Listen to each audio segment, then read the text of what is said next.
बिस्मिल्लाहिर्रहमानिर्रहीम। अस्सलाम वालेकुम। Welcome to this video. This is me Amna. आज हम क्वेश्चन सॉल्व करने जा रहे हैं 5.32। सो इसके जो प्रीवियस क्वेश्चंस है वो सारे मैंने सॉल्व करवाए हैं। अगर आपने वीडियो नहीं देखी इसके प्रीवियस क्वेश्चंस की तो आप मेरे चैनल पे जाके देख सकते हैं। सो वहाँ पे मैंने सारे क्वेश्चन सॉल्व करवाए हैं और जो उसके आंसर सारे बुक के अकॉर्डिंग ही आते हैं, जो कि मैं सारे क्वेश्चन सॉल्व करवाती हूँ।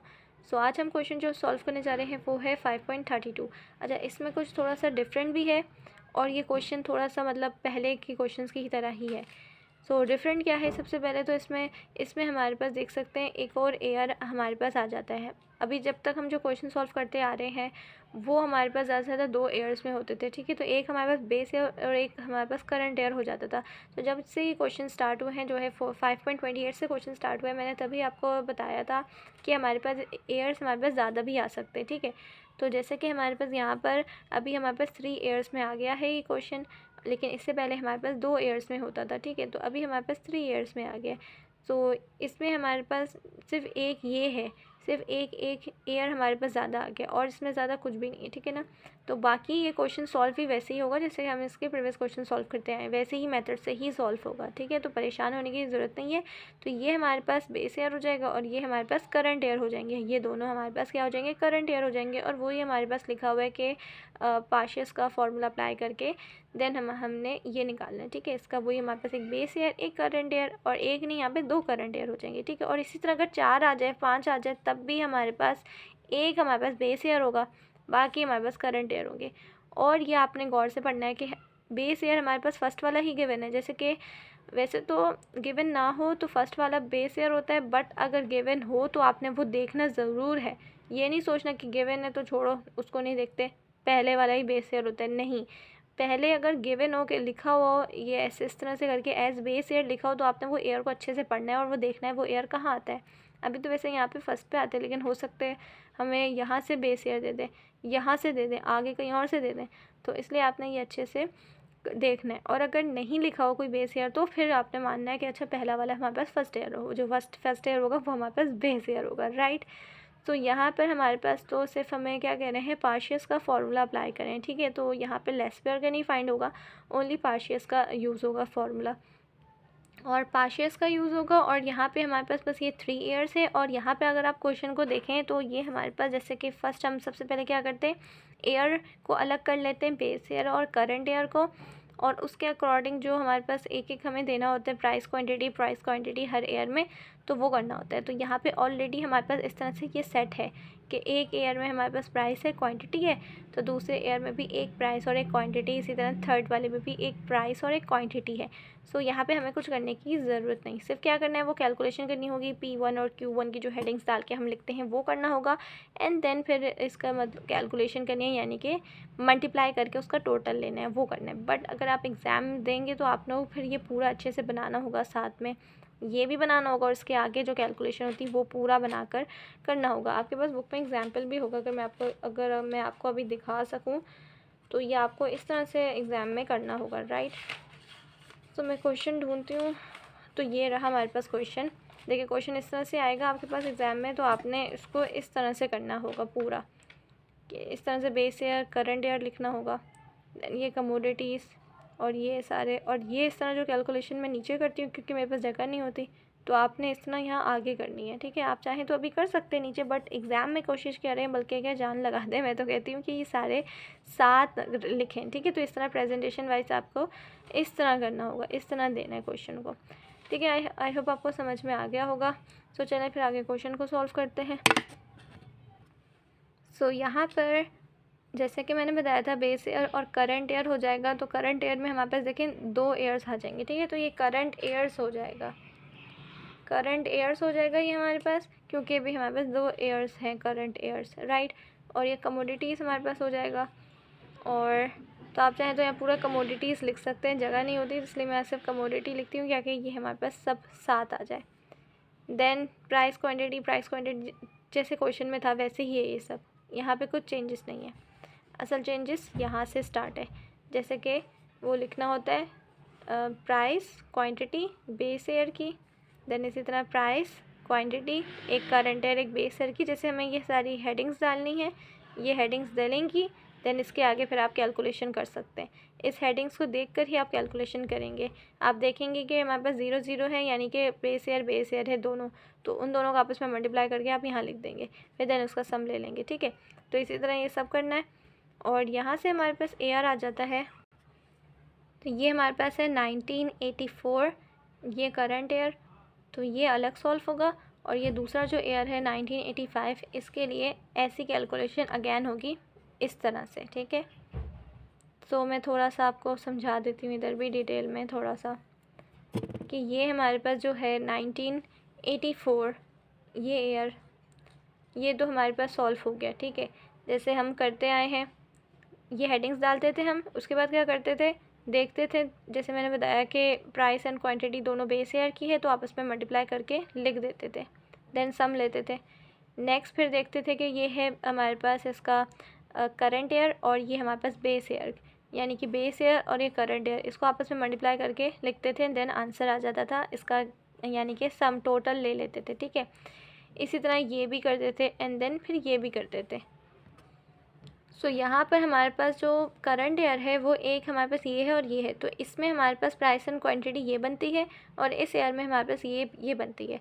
तो ये दोनों हमारे पास इसके साथ जाएंगी, अलग अलग हम नहीं कर सकते, हमने इस तरह ही करना होगा कि पहले बेस ईयर को इस वाले ईयर के साथ करके लिख देंगे। ठीक है, इस तरह इसके साथ कैलकुलेशन करके लिखेंगे, देन फिर इसको छोड़ देंगे, फिर हम इसको इसके साथ कैलकुलेशन करके फिर इसका अलग से बनाएंगे इस तरह कॉलम। ठीक है, तो ये सब साथ बनेगा, जैसे मैंने आपको बताया ये सब साथ बनेगा, तो आप कोशिश करें इसको एक साथ सब बनाने की।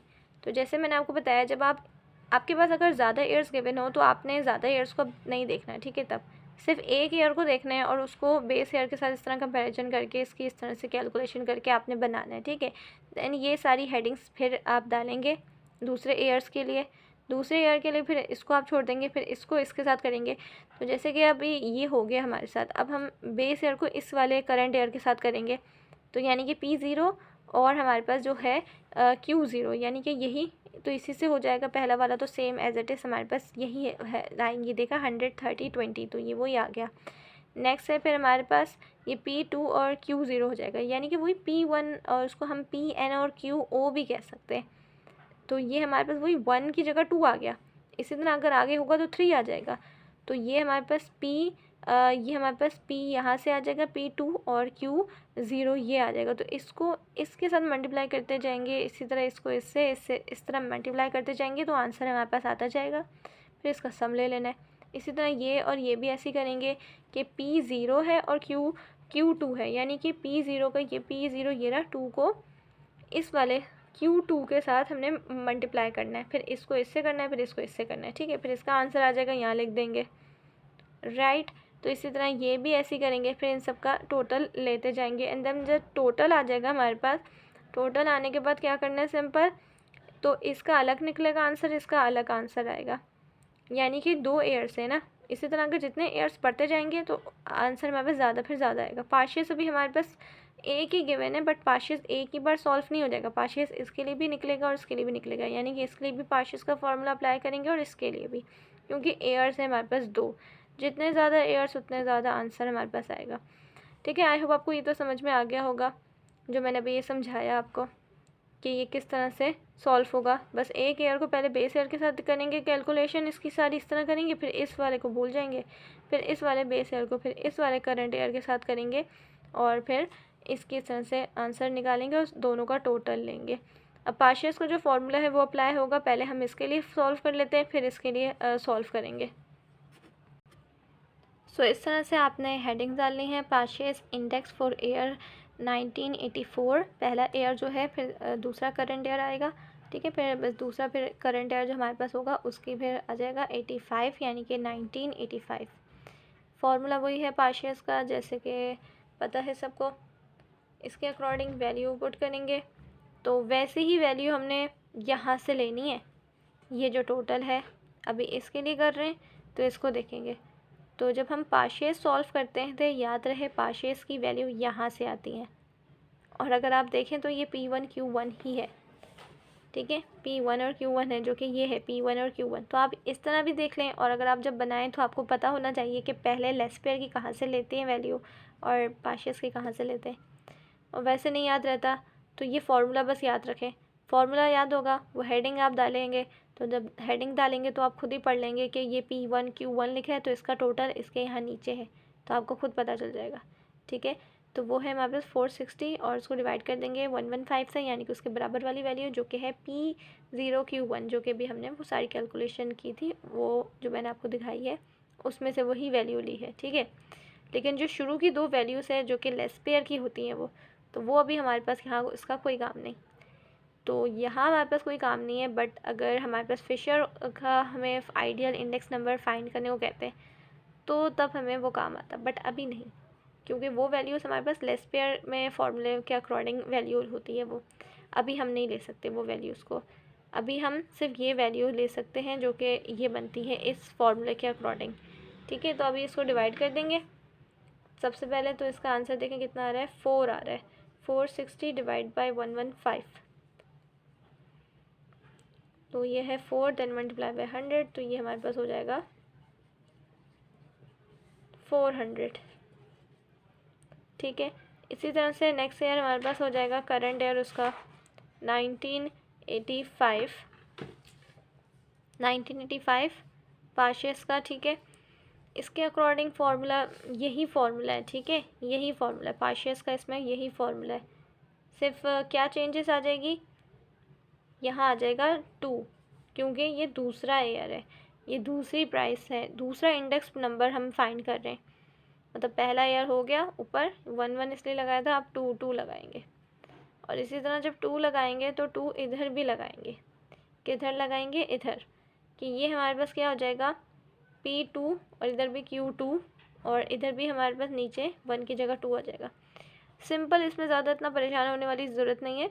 सिर्फ देखिए 1 की जगह 2 आ जाएगा, जितने ज़्यादा ईयर्स होंगे इसी तरह आगे 3 होगा, तो आपने ज़रूरी नहीं है कि 1 लगाना। 1 इसलिए कहते हैं, होता है इसका असल n होता है, जैसे मैंने आपको बताया था n होता है फॉर्मूले में। आप देखेंगे बुक में, अगर आपके पास बुक है तो आप देख लें, वहाँ पर हमारे पास n लिखा होता है, o और n पढ़ा जाता है इसको अभी। लेकिन नंबर वाइज जब ईयर्स आते जाते हैं तो इसलिए इसको 1 2 3 4 इस तरह नाम दे दिया जाता है, नंबरिंग दे दी जाती है। ठीक है, चलें फिर आगे सॉल्व करते हैं। इसके अकॉर्डिंग हमारे पास देखिए वैल्यू वहीं बीच से लेंगे, मतलब यहाँ से वैल्यू लेंगे, जो अभी आपने वो बनाया होगा पूरा टेबल, उसकी यहाँ से वैल्यू लेंगे। जैसे कि मैं आपको दिखा दूँ, ये वाली वैल्यू लेंगे, ये वैल्यू और ये वैल्यू लेंगे। ठीक है, ये और ये वैल्यू, ये और ये वैल्यू कोई काम की नहीं, लेकिन कैलकुलेशन आपने करनी होगी। लेकिन ये वैल्यू, यहाँ से ये वैल्यू, इन वैल्यू का आप नहीं हाथ लगाएंगे, ये और ये देखेंगे सिर्फ। और अगर फॉर्मूले में देखें तो फॉर्मूले का अकॉर्डिंग ये वैल्यू क्या है, कहाँ आती है, इसमें P2 Q2, तो ये देखें ये रही वैल्यू, इसका सम टोटल। इसी तरह डिवाइड करना है इसको किसके सम से, P0 Q2 के सम से, जो कि इसमें ये वैल्यू आती है। तो आप फॉर्मूला याद रखें, ये हेडिंग्स याद रखें, फिर बस आपके लिए आसानी ही आसानी है। और ये देखें, इसके अकॉर्डिंग सबसे पहले सब वैल्यू लिखेंगे, देन डिवाइड, फिर मल्टीप्लाई करेंगे इसको, तो 760 डिवाइडेड बाय 142, तो ये आंसर है 5.35 मल्टीप्लाई बाय 100।